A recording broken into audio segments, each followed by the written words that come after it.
क्या क्या समस्या है बताइए। बात यही है कि हम लोग का दो दो प्लॉट है, खाता नंबर एक ही है। हाँ।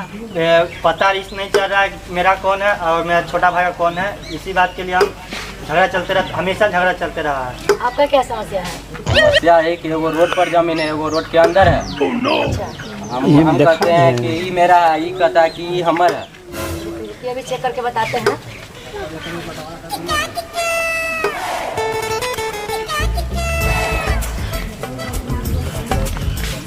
चलिए, कागज दोनों का ठीक है। आप दोनों डॉक्यूमेंट और कागज लेके ब्लॉक में आइए।